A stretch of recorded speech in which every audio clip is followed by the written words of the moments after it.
I'm going to give you guys a little inside scoop. You ready? When you're looking for that realtor, get referrals.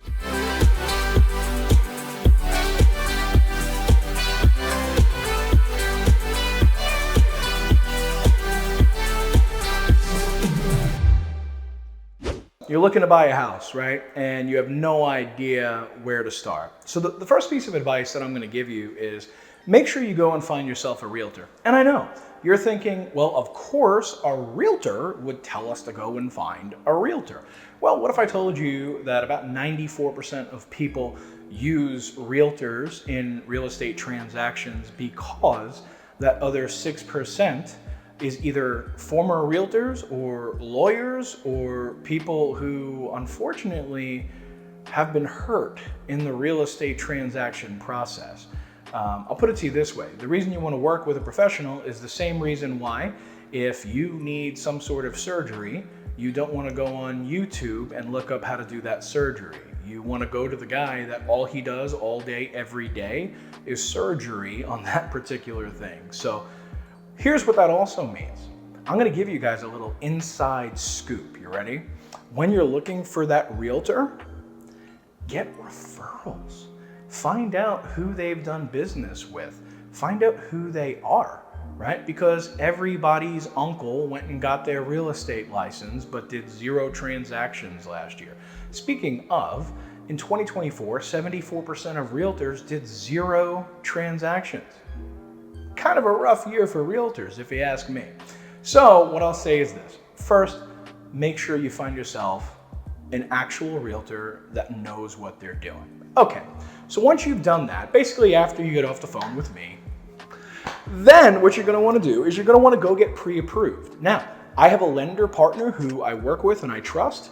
I actually have a few if you didn't vibe with the first one, and that's okay. You should shop around and you should make sure that you're working with a lender who's going to put your needs before their own, and lenders who are willing to do the hard work sometimes that it can be a little difficult with certain circumstances. Like for example, if you're self-employed, you want to write off as much as you can. Well, guess what? My lender is able to do bank statement loans and P&L loans.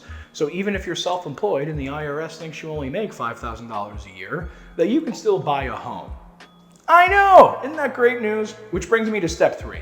Once you're pre-approved, now we know your budget and we know how much home you could afford. At that point, we're going to go look at homes that you can afford. Warning! For my friends who love going on Zillow and realtor.com and looking up $1 million and $2 million and $5 million and $100 million homes that Shaq lived in, please stop. Because in the house that you could afford is going to feel a little shabby because you are looking at multi-million-dollar homes. Stop it, please. For your sake, stop it. What you need to do is only look at homes in your budget so you can have a real healthy expectation. Which brings me to the next step. Here's something that you want to do. Now, I don't have everybody do this because some people already are very direct with me. But if you are not somebody who is super duper direct, you want to sit down with your realtor and you want to create a list of 2 categories. These are our needs. These are our wants. So your realtor's job is to make sure they find every single one of your needs and hopefully all of your wants. But if we're going to have a budget issue and try to find you the right home and you see a house that you want, but it doesn't check off everything you need to give your realtor permission to say no. Okay? Cool. The next step is we're going to go ahead and find your house that checks off everything you need. Maybe not everything you want, hopefully everything you want, but definitely everything you need. And then here's what's gonna happen. You're gonna get super duper excited and you're gonna say, can we write an offer? Can we write an offer? Pretty please? And your realtor, if they know what they're doing, is going to say, stop. In the name of love. I'm just kidding. They're not going to sing. That's just weird. What they're going to do is they're going to say stop. And rather, here's what I'm going to do for you first. I'm going to run something us realtors call a CMA. It's a comparable market analysis. What that is we are going to look at that property through the lens of the current market, looking at the comps in the area, other similar homes, that are in the area, that are in similar neighborhoods, that are a similar size, similar layout, similar design to this home. And we're going to see what the market is currently saying the value of that home is. Just because you're willing to pay what the seller is asking for doesn't mean the bank is going to be okay with you doing that, because the house might not be worth that. And don't you want to get a good deal on a house? Don't you want to at least pay the right price for the right house?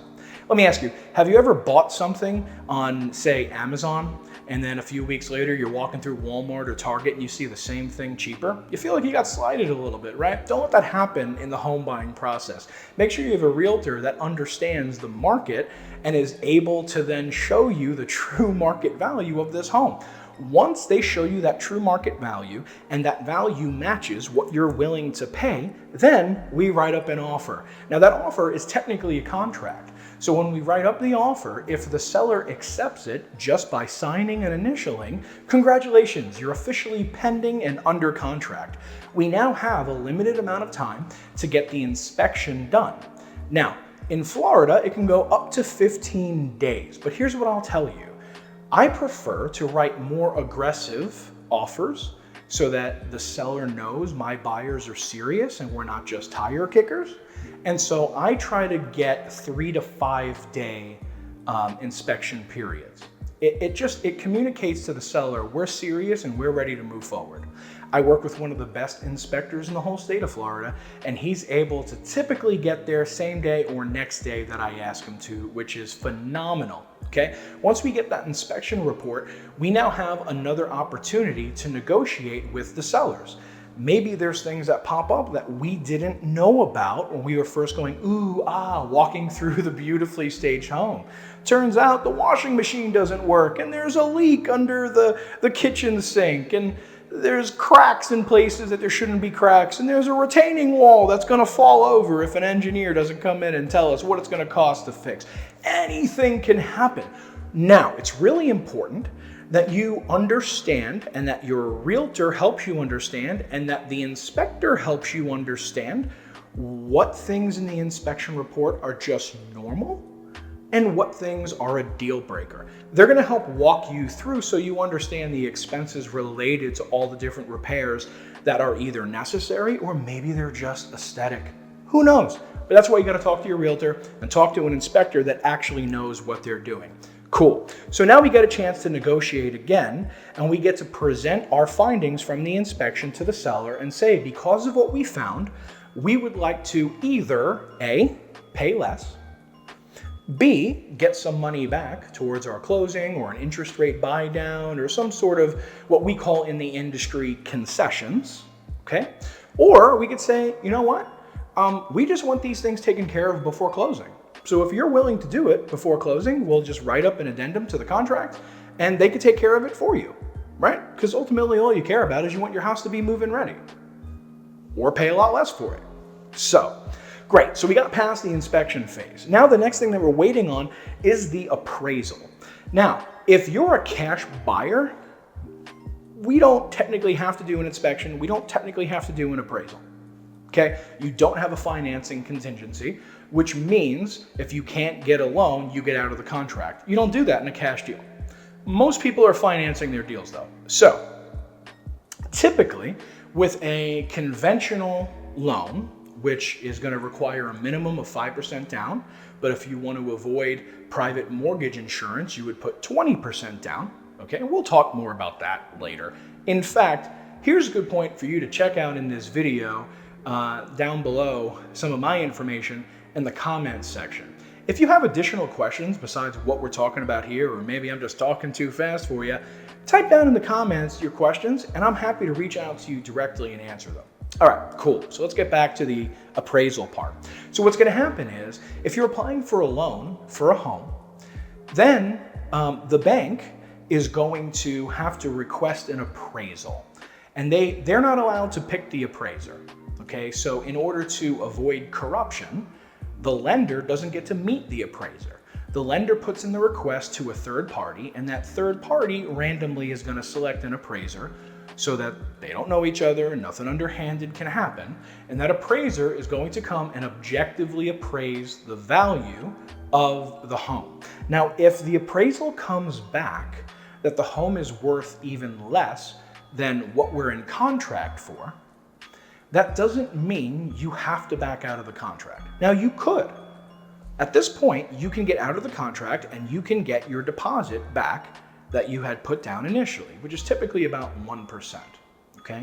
But you don't have to do that. We could then say to the seller at that point, would you be willing to lower the price to the appraisal value because we're not going to pay more than what the house is worth? Now, if the seller is willing to do that, great. We got through our third and final stage of negotiation, and now we're on to the next stage. If the seller says, no, I'm not going to lower the price, you can either buy it at the price we agreed to, or you can get out of contract. At that point, if you desperately want this house that you're willing to overpay for it, you are going to have to come up with the additional cash out of pocket to make up the difference. Just be aware of that. The bank isn't just going to say, oh, you want to buy a $500,000 house for $550,000? Yeah, have fun.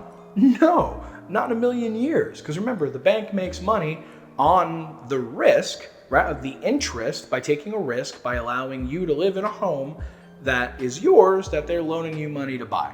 Which means if you stop paying them and they have to now foreclose and take that home back, they need to make sure they're going to get their investment back when they go and sell the home. Banks are in the business of making money on their money. So they're not going to let you purchase a home where you pay more than what it's worth. I hope that makes sense. Like I said, comment below if you have more questions and want more details on that. Once we get past the appraisal stage, now we're basically good to go. At this point, we're just waiting for the clear to close from the lender.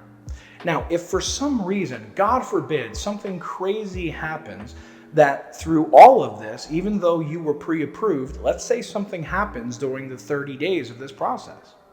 Let's say you lose your job. Let's say all of a sudden someone, I don't know, steals your identity and runs up credit card debt. And all of a sudden your credit score drops. And now, like, we're getting closer to the end, a lender is going to be like, what are you doing?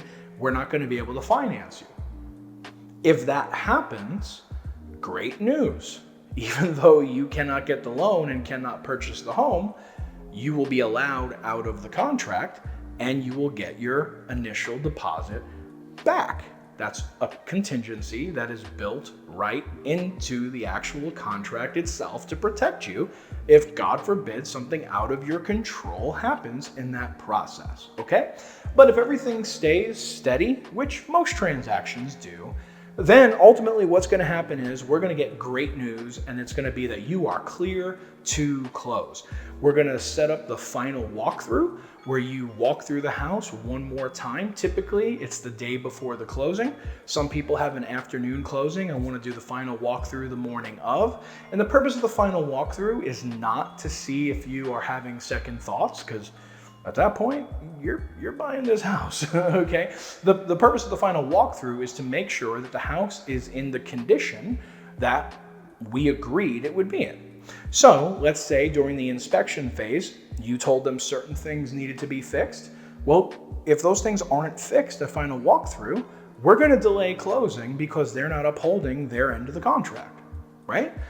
If we walk through the final walkthrough, and this happened to an associate of mine at our brokerage, they went to final walkthrough and the entire house was graffitied, which is crazy. Turns out it was the seller's teenage son who was very unhappy about moving, and that was his way of getting back at his parents. You could imagine how that went.